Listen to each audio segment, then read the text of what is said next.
pain could really do to a person, or in this case, an upcoming superstar. But why you making this shit sound so creepy, gang? You know, like nigga, it sound like we finna get into a motherfucking scary movie, bro. We finna react to a video about a 4PF rapper, Lil Key. And you got me feeling like I'm finna start a scary movie and shit. I don't like being scared of shit, but we finna keep on going. What can you tell us about your brother Lamar?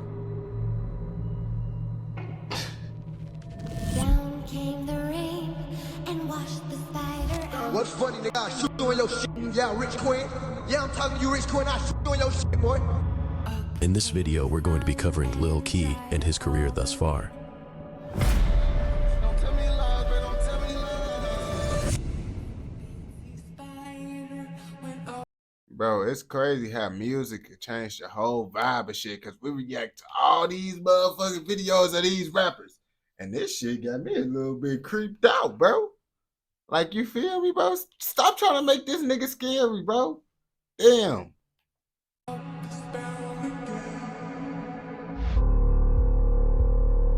Damn, they got scared when the words popped up. Oh, shit. Ah! Subscribe if you know. I'm going to subscribe to you, gang. I'm fucking with you, bro. Clap it up. He got 6K, man. Clap it up. He got 6K. Enjoy the video. All right, we finna enjoy this motherfucker. Feel like a movie theater in this bitch, man. Keontae Miles, better known as Lil Key, was born in Pritchard, Alabama, a very small city with the population being around 19,000 people. And with a quick search, you'll find that it's a quite dangerous city, with a higher crime rate than 81% of Alabama's other cities and towns. But Key wouldn't stay in Pritchard, as he'd explained that he left there when he was in 3rd grade and moved to Marietta, Georgia. Did you grow up there or did you grow up here in Atlanta? I grew up here. I moved up here about 3rd grade. Okay. What part of Atlanta did you move to? Marietta. Okay. I'll be everywhere though. Marietta is a city located in Georgia's Cobb County and is a suburb 15 miles northwest of Atlanta, meaning it's located right on the outskirts and has a fairly small population compared to the major city. I ain't gonna bap to you, bro. I heard like some of they suburban areas is like considered the hood. Like, I ain't gonna bap to you. Like, what the fuck? I think like Decatur. Like they said Decatur is kind of like bad. And I went to Decatur. I was like, damn, this shit nice as hell. But then I seen niggas and shit. Niggas doing niggas activities. I'm like, man, what the fuck going on out here, man? Seeing Hellcats and shit. Let me hold my gun a little bit more closer to me being in Decatur. It look nice, but these niggas tweaking. So just because you hear suburbs and see big house, don't think it's sweet. You could get belt to ass out there too. Marietta also has a reputation of being a safer place to live, with an almost 50% difference in the crime rate per year compared to Atlanta. Key grew up in a household with I guess that's why he didn't want to say what part of Atlanta he was from, you feel me? Because that shit, you feel me? I guess it's not like those other parts. Because I heard certain parts of the suburbs, bro, it's wild out in Atlanta, you feel me? Now, I never been to that part. Like I said, I've been in Decatur and shit. And I found out that shit was bad because niggas told me. Because I just been like, oh, niggas got a little bit of money on. You know, niggas got some money on. They out here doing niggas activity. So I watched a Swamp Story video of them talking about what the fuck be going on. with 7 brothers and sisters and got into the streets early, claiming he jumped off the porch at just 13 years old with the help of his older brothers. At what age would you say you jumped off the porch? I always knew what was going on. Shit, about 13, 14, but I already knew what was going on though. Yeah. So when you jumped off the porch, did your older brothers, they kind of help guide you? Teach you what not to do? My big brother know that. He also obtained the nickname Lil Key at a young age, as he could be seen on his old Facebook account back in 2012 when he was around 10 years old, posing in a photo with the now stage name written on his picture. He seemingly had a real fondness towards Chicago drill music growing up as well, as he could be seen striking poses like Chief Keef, and even naming his old account after the infamous Chicago gang, O Block, followed by the popularized Chief Keef ad-lib, Bang Bang. Key grew up along Favor Road in Marietta, this road being one of the— Oh, he was one of those type of niggas, bro. I ain't gonna capture you, bro. Any nigga that be having like that shit, another nigga hood in they shit and they not from they hood, I was like, that's kind of some cornball ass shit, bro. I ain't gonna bap to you, but he was young. You know, lots of young people do cornball ass shit. The very few most dangerous areas in Cobb County, Favor Road is also known for poverty. When being compared to parts like East Cobb, it's a completely different way of living. He attended Osborne High School, which is also located on Favor Road, where he would play point guard for the school's basketball team up until 2017 before dropping out from school completely as well in 2017.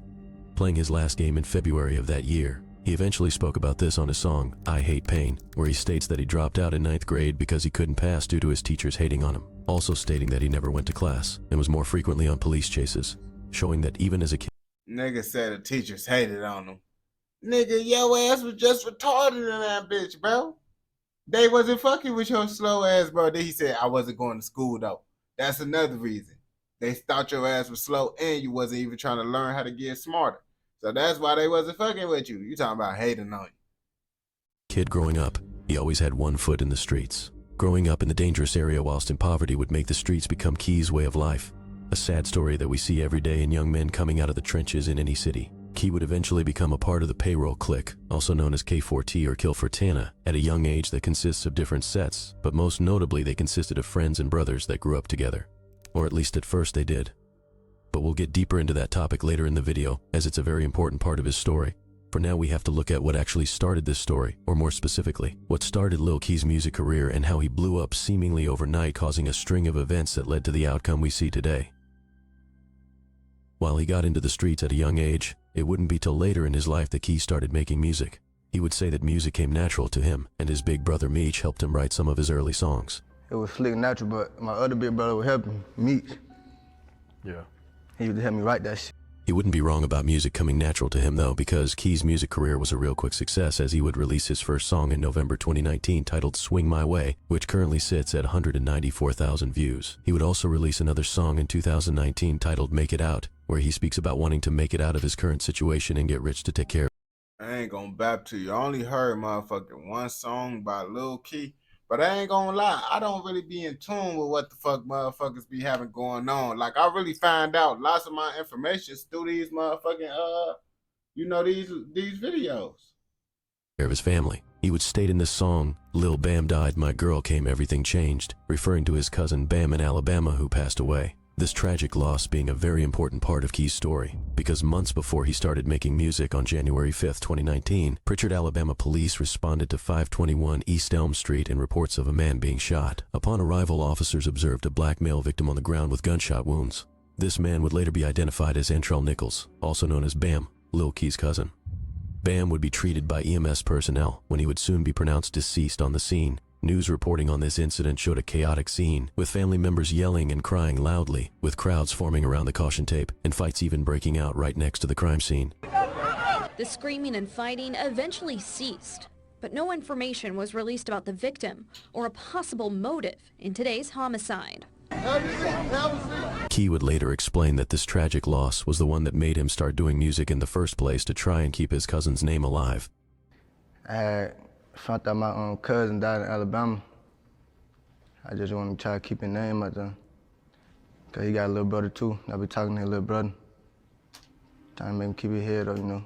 He would go on to keep Bam's name alive in his next song titled Hear Me Out, released in January 2020, using his name in the chorus of this song expressing the hurt he's feeling, with this song turning out to be the start of what would look like an unstoppable run for Key. After only 2 months of making music, Hear Me Out was the song that caught Lil Baby's attention along with millions of listeners. Between the raw, authentic lyrics speaking about his parents not being sober, or him speaking on all the pain he's feeling from what he's been through in life so far, along with the emotion you can feel on the song, made Key an artist that thousands upon thousands of people can relate to, giving him a fan base right from the start, while also stamping the initial connection of Baby and Key. Hey, Lil Key, he actually from Atlanta too.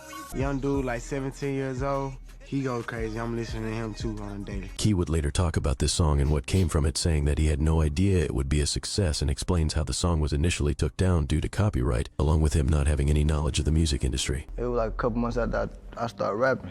Yeah. I ain't know it was gonna happen, but that shit happened fast. Do you know what song caught his attention? Probably let him out. Only had like one song, got 2 songs. For real? They deleted that shit off YouTube though. The nigga that made the beat, I guess, I ain't by the beat, I ain't know how that worked. Key would then follow up on this song with another the next month titled That's how it go. I ain't gonna back to you. But I feel like, bro, man, that's some heading ass shit. I wouldn't get the song taken down for nigga use my beat. I'ma tell nigga, bro, hey, you got that money and your life changed off my motherfucking beat. Help make my life a little bit easier, gang. I ain't trying to stop. I feel like that's some hating ass shit, just so you feel me. Like, it's a difference if a nigga be like, fuck you, I ain't gonna pay you no money. Just tell a nigga, yo, send me, like, you feel me? Like, niggas probably overdoing it, but you gotta understand that's a little cheap ass beat that you probably wasn't gonna ask no more than motherfucking $100 for, gang. Tell a nigga, oh yeah, throw me a band. You feel me? Couple bands, you feel me?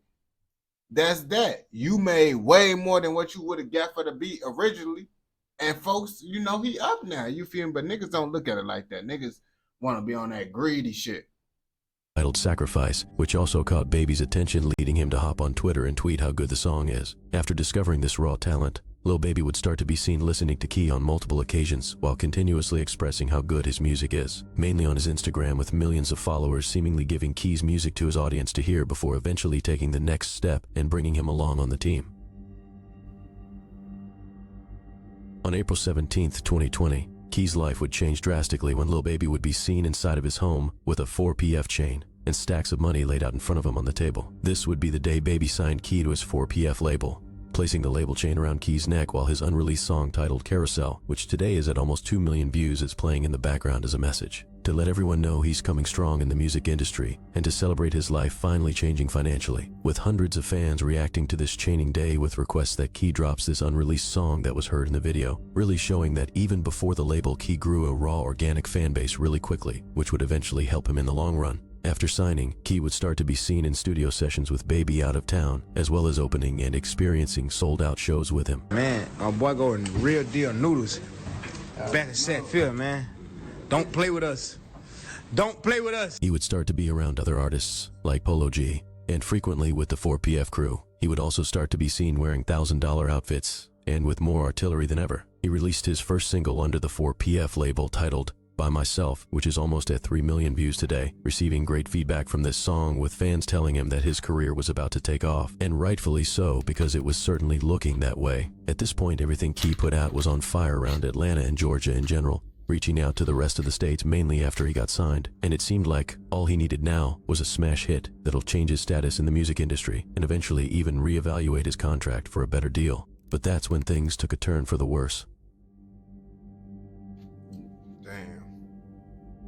Over the summer of 2020, Lil Key would let his By Myself single released in spring run up some numbers, with him only releasing 2 notable songs months later in August of 2020, one on World Star Hip Hop and the other as a feature for his label mate, Cold Hearted Savage. It was also around this time where he would start to broadcast his street activities more than usual as well, because in August of 2020, he would go on Instagram Live, previewing some of his music, when he would spot an op in his comments and completely flashed out in front of 400 viewers.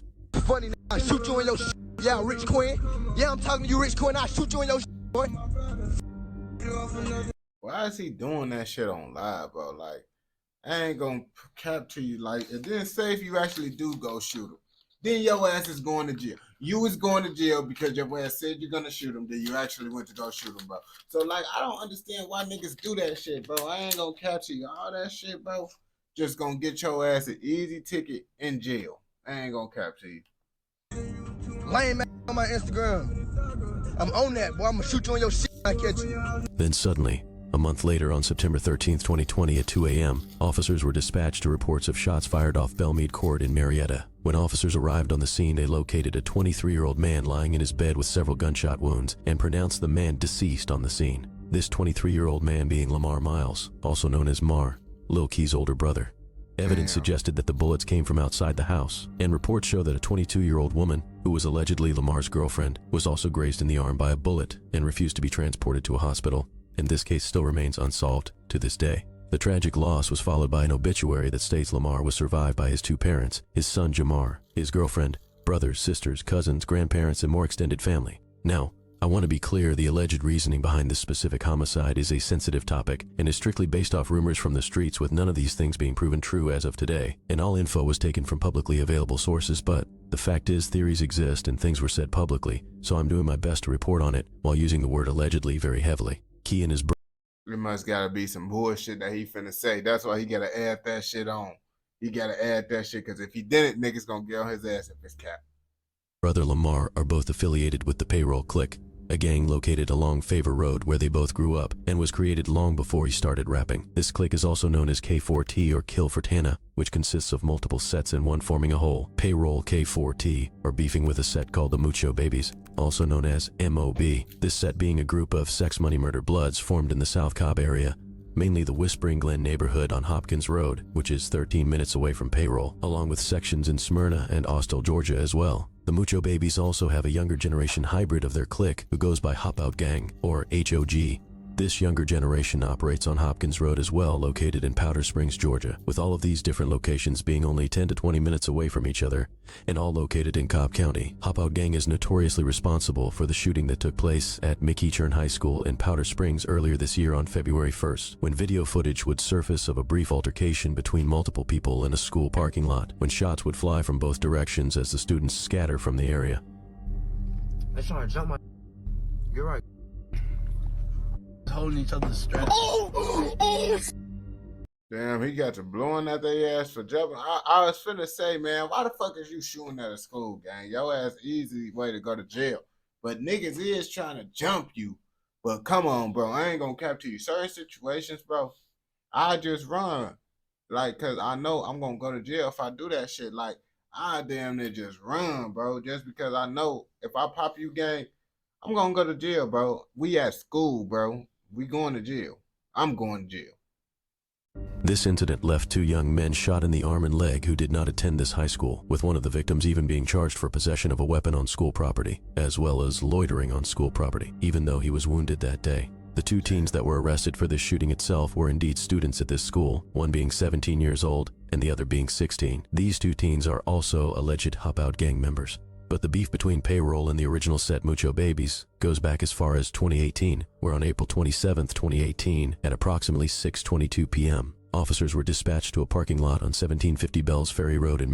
I thought he said don't really get that wet. Oh, he said it's not as bad as Atlanta, but it sounds like they be getting wild out there too in Marietta, where they found a 19-year-old man shot outside a convenience store. This 19-year-old man would then be rushed to Kennestone Hospital, where he later succumbed to his injuries. They are searching for a white car with a spoiler that they say went north on Bells Ferry Road here, and we have also learned that there was a desperate effort to save the life of a young man who had been shot just outside of this storefront. Cell phone video from an employee of a Food Mart store shows a woman and other people trying to save the victim of a shooting. Ali Raza told us he heard several shots before the man went down. Suddenly I heard shots like 3 to 4, and when I saw one guy, he laying down outside my store door. And somebody said the guy was in a car and he just like pulled up to the pump, shot Buddy when he came out of the gas station, and then he just drove off. Marietta police descended on the crime scene quickly to set up a perimeter. Officers rushed here when someone in one of the businesses called 911 about a man in the parking lot who'd been shot. He would soon be identified as Tyon Gorman, better known as Miko. Miko was a member of the rival gang Mucho Babies, and word on the streets was that Miko was unalived by a man named DPF Shots, Shots being publicly locked in with Key and the whole Payroll crew, and is also a member of a blood set in Cobb County. He allegedly carried out the hit with a 17-year-old man named Jamarcus Wright, also known as Pac-Man. Now, with all this just being a so-called rumor and not proven at all at first, or even a Reddit user writing these names out as the hitters of Miko while posting a screenshot of a PFK member dissing Key, it eventually turned out to not be entirely a rumor after all, as one of the 2 men, Jamarcus, also known as Pac-Man, was arrested and charged with Miko's death a month after it occurred, along with another man named Makai. Shortly after, though, Makai would be released and have the murder charges dropped due to the surveillance footage showing that he couldn't be identified on camera, and even having proof that he was located in Dallas, Georgia, when the homicide happened. Jamarcus, however, would remain in custody for this murder after Makai's charges were dropped as investigation continued. And only 8 months later, in January 2019, this happened. Cobb and Clayton County investigators and the FBI say they got these 20 dangerous gang members off the streets. They're facing a laundry list of felony charges. Damn. 120 separate counts of criminal activity Now, this is all part of a 9 to 10 month investigation, sparked by 2 murders. Both murders committed by 2 gangs, the 8 Gang and also the Bounty Hunters, and they're both subsets of the Notorious Bloods. Investigators say they had to use SWAT team members to hunt them down.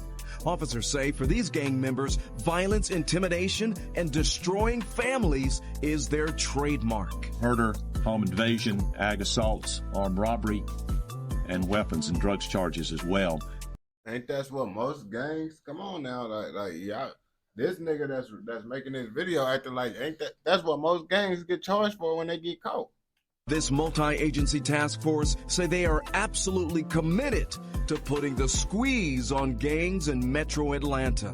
If you come here and you commit gang-motivated criminal activity, you will be investigated, you will be arrested, you will be indicted, and now you will be prosecuted. DPF shot's real name, Keandre Johnson, and his ass thought that was the hardest bar ever. Yo. His ass thought he was raw as hell, said that shit, and you will be prosecuted. And then the nigga end up getting out of jail, end up switching 3 motherfuckers down. They ass be blue as hell. Jamarcus Wright, also known as Pac-Man, were 2 of the 30 people charged in a Rico case in Cobb County, with Jamarcus even having his murder charge on Miko being used to make this Rico charge stick, and DPF shots only facing theft charges and possession of a weapon by a felon with no murder charge, all while still under the Rico Act from being a part of the APE blood set, aka all profit extortion. So you see, and that's why I tell niggas, bro, it's better just do shit by yourself. Because look, gang, you see his ass only got charged with theft and motherfucker a gun. But now since he was with them niggas and all that shit, now he under the Rico shit. So now his ass is cooked, bro, because his ass could have got, boy, that shit would have been some easy shit to get out on, bro. But they got him under the Rico shit too, because he want to be with the niggas doing crimes together and shit. So like I said, in this particular incident, only one of the 2 men were convicted of Miko's death under the Rico Act. So technically, DPF shots, the man publicly affiliated with Lil Key's crew being involved, is just a rumor amongst people online. But it has to make you think, if DPF shots is indicted in the Rico stemming from Miko's death, how much of a rumor or coincidence is it really? Now, you might be wondering what Miko and the people who took his life has to do with Key or his brother getting unalived, but let me tell you, it has everything to do with it. After this death stemmed a Rico case in the county, and even with Miko's quote-unquote killer behind bars and things starting to settle down, Key would start dissing Miko very frequently. He could even be seen 7 days before his brother's death on Instagram Live dissing Miko to the fullest extent, screaming at the camera telling the mucho. I ain't gonna bap to you, man. If I see niggas getting indicted and shit, I'm gonna instantly cool out. I'm not dissing nobody. I'm not trying to be like them niggas getting indicted and shit. Babies that it's up with them, and going further saying that they haven't slid for Miko since he's been deceased. Fuck all them niggas. It's up. Talk too much. Them niggas talk too much. That's their problem. Man, y'all niggas, it's up. It's up. It's up. It's up. It's up. Nigga, why you asking where I'm at? It's up. Why you asking what? But these niggas stop playing with me, bro. I'm smoking big Miko. Big niggas. Big up. I'm smoking big up. With this live taking place only 7 days before his brother's demise, it's one of the reasons many people believe that Key having a music career and gaining fame while still dissing the ops played a big part of why his brother was unalived. He can also be heard again dissing Miko before Lamar passed, this time on. I ain't gonna bap to you. You being famous, like niggas be mad. But once you get on the internet, you get to doing all this shit on the net and shit. Now niggas got other niggas talking about, yeah, you just heard that nigga diss your people's this, that, and the third. Now they ass gonna get mad, like, oh yeah, let me get this little nigga. Let's get some get back, bro, because this nigga keep on talking the whole world, talking about us because this nigga and all that shit, bro. You know how that shit be. Niggas ain't fucking with that. Niggas ain't gonna be fucking with that. On a song with his little brother Man Man that's still unreleased to this day, where he raps that he might post up at the store where Miko died and wait for the ops, and that if God gave Miko a second chance at life again, he would still wish him dead, even going further, saying he would do everything that happened over again and put the bullets back in Miko's head. So tracing back the steps to September 13th, 2020, when police were dispatched to the home and found Key's brother, 23-year-old Lamar, deceased in his bed, this homicide allegedly all stemmed from the death of Miko back in 2018. Many also believe an additional reason for Lamar's death was because he robbed a member of the Mucho Babies for $20,000. Key even allegedly spoke about this in a recent 2024 song he's featured on, where he would state that they tried to hit a lick and lost Lamar after, but there isn't enough information that could help imply that this was even partly true, so I decided to only partially include it. Following the loss of his brother Lamar, Key would go ghost online for almost 2 weeks, being seen 13 days later with a short but heartfelt message to his brother saying he loves him, with a video of them together taken recently before he passed. He would go on to shoot the music video to a song he already had recorded titled No Love in November of 2020, then releasing a song and visuals with 42 Doug in the early months of 2021. After this, Key wouldn't upload music for almost a year, more than likely dealing with the loss of his brother and getting more involved in the streets while doing so. He would get arrested in March of 2021 for possession of a firearm without a license, and fast forwarding to January of the next year 2022, he would drop the most violent song of his career thus far, titled Catch a Murder. Not only being the most violent, this song became his most popular release, with it currently sitting at 20 million views on YouTube and over 3 million streams on Spotify. Yeah, that's the only song I heard by folks. I ain't gonna back to you. Like, and I know folks was up, but like at all, like I already listen to new motherfuckers, and when I listen to new motherfuckers, it's because my YouTube algorithm just put them motherfuckers on my page. I'm like, damn, folks ass raw as hell. But if that shit don't happen, I don't really know. You feel me? The mood and lyrics of this song fit the title perfectly, with him starting off asking if you want to catch a murder, going on to explain the steps to do so. He would start dissing the Mucho Babies as well by saying he doesn't care if it takes 20 years to unalive them, it's going to happen for certain, going on to say more bold lyrics claiming that he hopes someone's plug puts a deadly drug in their pill and they pass away from it. He would eventually start to talk about the night his brother passed as well, saying, "Innocent little children, they almost shot my lil one," referring to Lamar's son who was in the home when shots came from outside into Lamar's bedroom. He adds that it's almost been a year since his brother passed at the time of this release, and he's still numb to the pain from it, along with any other pain. A common symptom in people who have grief or experience trauma in their life, also known as PTSD. He'd lastly state in this verse that even if he makes $50 million, nothing will make him forget this loss, and he'll still seek revenge over it. The overall lyrics and mood of this song clearly wasn't just about the loss of his brother, but majorly a warning to the people responsible for it, the Mucho Babies. And it would certainly all unfold in front of the audience's eyes, because an upcoming rapper from the Mucho Babies side named Lil Crank would immediately respond to this viral song. Lil Crank was a close friend to Miko, as they're both from the Mucho Babies, and he could be seen mourning Miko back in 2018 when he passed and before Crank became a rapper. Crank would respond to this song with a song of his own, seemingly remixing the name, titling it Murder, She Wrote. This response by Crank was made loud and clear to everyone listening, mainly by him actually filming the music video in Key's neighborhood. He would shoot scenes at the Favor Road corner store inside and outside the store. It's crazy. Once a motherfucker get up, they ops, it seems like they ops never go up. Like they ops, when have you, I can't really think of no ops that ever, like they get numbers, but they never able to get on. Like, you feel me? It's like once your op get on, you damn near stuck, bro. It's about whoever make it out the trenches first and who get famous. Then after that, you gonna be able to get views, but it seems like these niggas never get on and like signed to like no mainstream ass rappers like Lil Baby and all that shit once one of they ops get on. As well as the Amber Grove apartment complex across the street from Favor Road, which is a known spot for the payroll clique to reside. Him and Mucho would also shoot an ending scene at the taco truck next to the store on Favor Road, telling Key and Payroll to come get some tacos and see what happens. Never outside.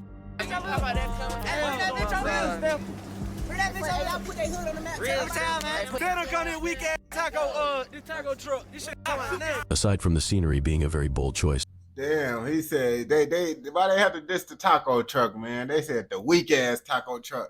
The owner like, hey, what the fuck I do? The lyrics were definitely bold too, with him starting off the song saying that it won't take them 20 years to get rid of Key, and that they would do him like the first one. Dissing Lamar while speaking on Key's song when he rapped that he doesn't mind waiting 20 years to get Mucho back. He went on to ask Key in this song to tell him who he killed, implying that he has no bodies under his belt, while also going on to say that after Miko died he didn't post anything, and all he did was slide. Key wouldn't respond to this song publicly, or ever say Crank's name publicly still to this day, likely not wanting to get this song any more attention with his name than it already gained, even with Crank continuously dissing him and his deceased brother in multiple songs, using the term Freddy Krueger to describe how Lamar was unalived in his sleep. I'm a Ruger Freddy Krueger here, get you in your dream. Following his trending song release though, Key would start to plan his first album release with the help of Lil Baby, as Baby could be seen previewing the track list for Key's album on his Instagram, showing features like Lil Durk, 42 Dugg, Big 30, and even Baby himself. This track list title would be previewed and released as Letter to My Brother, dedicated to his brother Lamar. Following this album release, it would perform exceptionally well, reaching number 20 on Apple Music Top Albums and reaching 60 million total streams in the first month's performance alone, with the help of his smash hit Catch a Murder. He would follow up on this successful release with 2 music videos, one being to his song dedicated to his brother having the same name as the album, the other being a music video with Lil Baby to their song titled What You Saying that currently sits at 10 million views. After these types of numbers, you would think Key was on pace to becoming one of the biggest freshmen in the rap game, with his streams being in comparison with artists that have already been in the game for a while and surpassing the majority of other freshmen out at this time. But that's when things would once again, after another rise, take a turn for the worse. Yeah. The 4PF label that Key signed to under Lil Baby was created by the successful artist in attempts to give rappers that came up like him a better start than they'd have with major labels, planned out to give the upcoming artist a small advance, whilst allowing their music to gain traction to eventually get in a better deal and owe less money. The first artist signed. Man, I ain't gonna cap to you. What the motherfuckers that side of the stream is at, bro? I need someone to sign me, bro. Oh, dang, sign me to a streamer contract. Into this label was Rilo Rodriguez, who in Baby's words took a chance on him and was the one that even brought the idea to light. Rilo was on some, like, I don't want to sign nobody but Baby, but I won't even sign people. Wow. Like, you know what I'm saying? Like, he down there, Rilo down there made me create a label. Baby would also speak about how his 4PF crew started out as just him and the quote-unquote gang. But 4PF was always just me and the gang, like me and the bros. Him saying this will play a very important role very shortly. I ain't gonna bap to you, but I feel like it's smart. Yo, I feel like it's smart. You feel me? Free Rilo. I feel like it's smart that his ass did make that shit into a record label, though. Because it's like, you keep that shit a gang, bro. The feds is gonna be knocking at your door. You feel me? But it's a record label now. You feel me? Ain't nothing wrong with a record label. Months after signing Rilo, Baby would reach out and sign Lil Key along with 3 other Atlanta artists such as Nuda05, Dirty Tay, and Cold Hearted Savage. But only 2 years after starting the 4PF music group, another Atlanta-based record label, YSL, would be hit with a Georgia State Rico case, leaving rap superstar Young Thug in jail being tried as the head of the organization, which led to a lengthy problematic trial that's still going to this day, while turning the millionaire rapper's life completely upside down. Damn, but that boy Young Thug just got out, you feel me, not too long ago. So, you know, he back on that shit. Rilo probably did get out, bro. I don't even know, bro. I said free Rilo because you said free Rilo, bro. You know how I be in this bitch, man. The main allegations in this trial are that Young Thug's YSL is a street gang that uses earnings from Thug's music to fund the criminal organization, while Young Thug's defense is maintaining that YSL is certainly not a gang, putting his freedom even more on the line by taking the case to trial. Young Thug like, man, what the fuck you talking about, gang? You better get me out this bitch.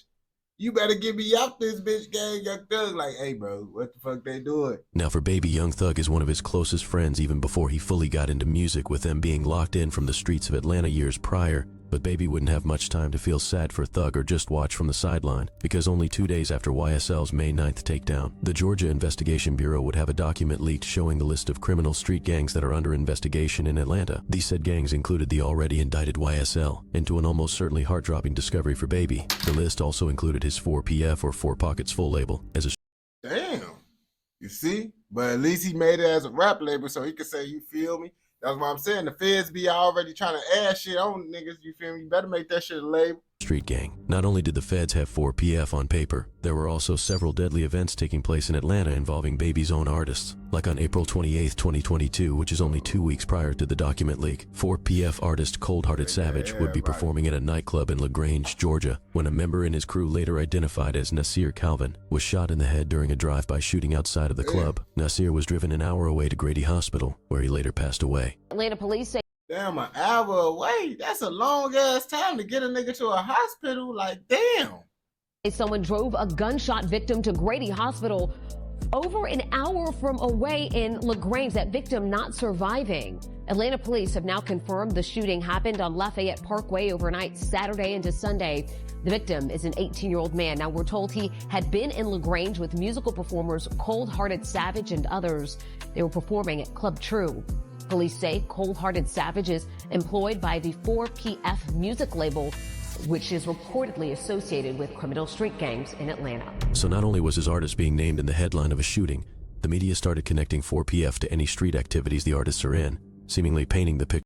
You see, I ain't gonna catch you. That's why you gotta watch who you sign, though. That's why you gotta watch who you sign, because you get to sign niggas and shit. They get to out here sliding on the ops, tweaking, doing shit, and now they're like, oh yeah, let me look at your record label, bro. And y'all niggas low key doing some wild ass shit too. Y'all just ain't get caught, but now y'all being watched because this nigga out here tweaking. You feel me? Picture of 4PF being a gang, or in this case, painting it as this shooting being retaliation on 4PF. But the label's run-ins with the law wouldn't stop there, because only 3 months later on August 19th, 4PF artist Dirty Tay was arrested and charged with firing into a car and striking a 3-year-old boy in the head. Police reports say a Kia pulled up next to another car on Peters Street, and Dirty Tay opened fire from the passenger seat, striking a 3-year-old boy who was riding in the back seat in the head. You see, we can't respect that shit, though. That's the shit we can't respect, bro. Like you see, I understand street beef. I'm from the street. I'm from the trenches. But once y'all get to hitting kids and shit, bro, that's why I'm be like, bro, lock his ass up, bro. And I don't wish jail on nobody, but you out here making mistakes like killing the kid, bro. Your ass don't need to be on the streets, bro. You got one chance for me to look at you like you need to either be, you feel me? Like I say, bro, I ain't gonna capture you kill a kid, bro. I feel like you need to be in the ground or you need to be in jail, you feel me? That's just what I feel like, you feel me? Because the kids don't got shit to do with what the fuck y'all got going on, bro. So it's like, bro, they losing their life because y'all bullshit y'all got going on. Lock his ass up, bro, or motherfucking, you feel me? Someone gotta do something to him, gang, because like that shit just not right, bro. The child was taken to the hospital in critical condition where he thankfully survived his injuries. Headlines on this arrest would show that Dirty Tay is signed to and employed by 4PF, labeling him as Lil Baby's artist as well. Baby could even be seen in a 2020 video almost begging Dirty Tay to take rap more serious, with Dirty Tay responding that he doesn't want to be a rapper and his friends claiming that Tay had taken a bad pill. So you don't want to be no rapper, huh? You trying to tell big, bro? Cool, bro. Check that man in. Man, if niggas don't want to be helped, don't help them on game. Niggas trying to get that blessing, bro. Niggas trying to be out here popping pills and sliding on niggas, let them do it on game. Rapper cook what? Please. My little niece like that. You say you don't want to be no rapper cook what? She really good. She a judge reach. Another pill, bro? Wrong pill?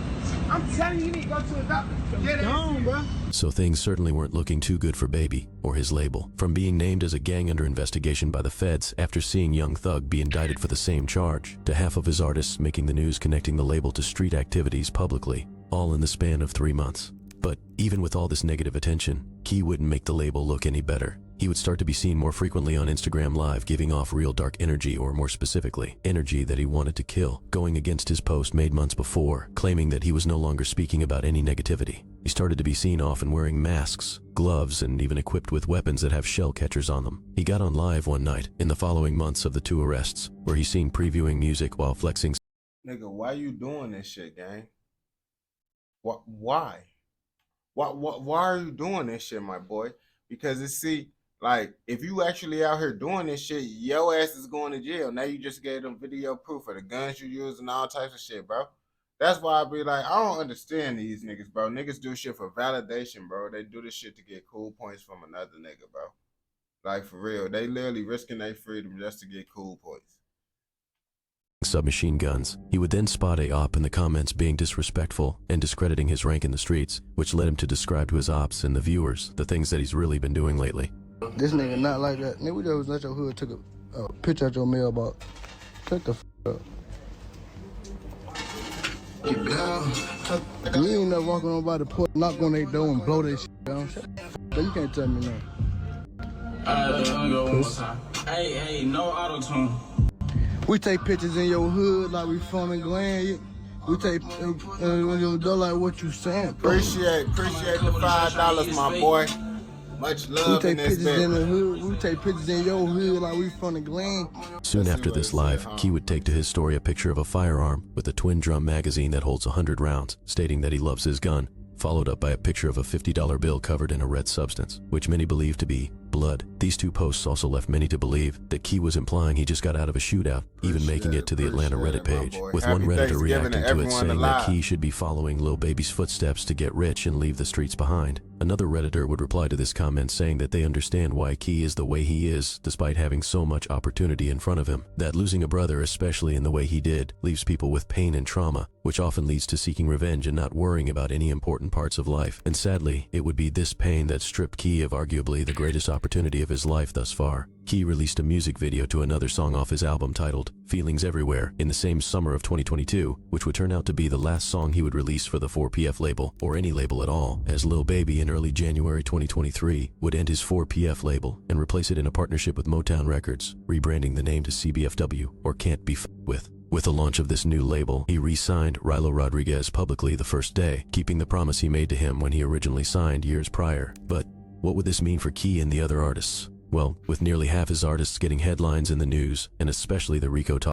Oh yeah, so he basically did a nice way of motherfucking dropping niggas, bro. He switched it so like niggas can't really say, oh yeah, he dropped. No, I had to change the label up, bro. Niggas just ain't get re-signed, you feel me? Talks in the air. I think the only reason why Baby is mentioning me so much is he is shook of the Rico, nigga. Real rap. The Rico is coming. That nigga heard 4PF, and now he rapping at a nigga who he knows is not in the streets, because he got some street shit that he could be talking about. Lil Baby decided not to bring along the majority of his former artists. This included the now incarcerated Dirty Tay, Cold Hearted Savage, and also Lil Key. But one notable thing about Lil Key in his career so far is that he definitely has a huge organic fan base, but at the same time, him having no label behind him also means no promotion of his music, no funding, no future touring, less industry connections, and much more. But also too, you gotta remember, if folks ass end up going up and doing better than what he was with the label, that's more money for his pockets, you feel me? Because independent better if you actually go up. Independent just ain't good if you need help, you feel me? But if you don't need help, you good.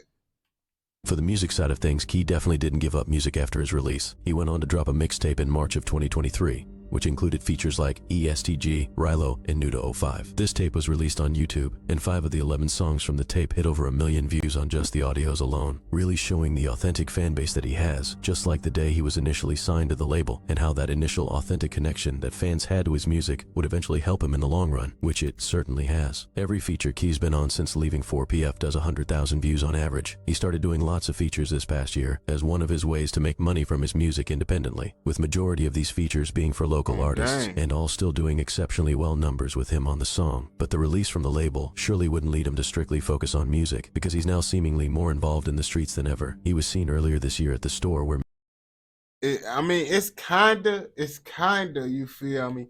But at the same time, bro, it's like you can go up with that shit, bro. You can go up by yourself. It just depends. Niggas get lucky with that shit, bro. It's just, I ain't gonna cap to you. You just gotta be a rare kind of nigga, bro. But some niggas did that shit. It's just they ass end up signing a label thinking they need that help, and then they end up being cooked.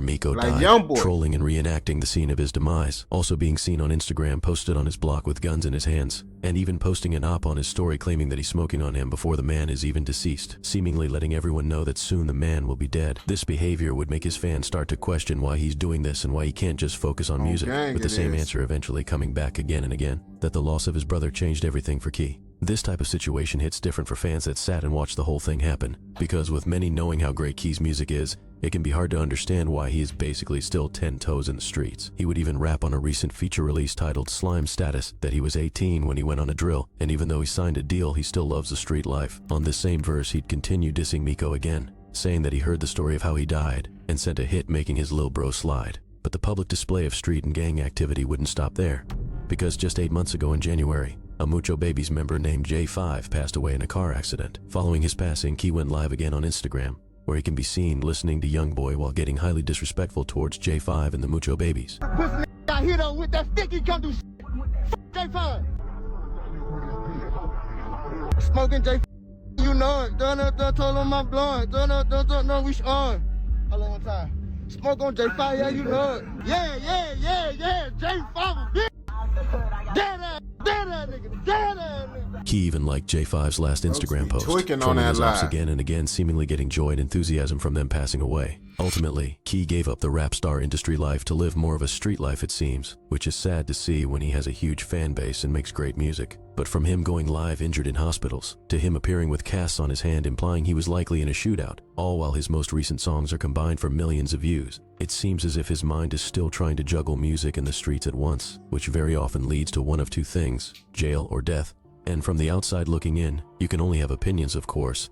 But this story has been heard many times in the case of artists coming from bad situations, and I hope Key can find his way back to the passionate artist that the world saw in his early days making music, maybe using the loss of his brother Lamar as even more fuel to strive for something greater, just like he did when his cousin Bam passed and he strived to make music and keep his name alive. I ain't gonna pap to you, man. Lots of these rappers, they be trying to live that street life. They want to have this street image, and sadly, it end up going bad for him and shit. Y'all know how the story go, like he said, man. But hopefully, he overcome these obstacles and get his life together and shit. But if you watch this video all the way through, I know your ass fucking with another motherfucking video. So go ahead and watch another motherfucking video. Don't forget to like, comment, subscribe, and turn on post notifications so you never miss out on any content like this. Go!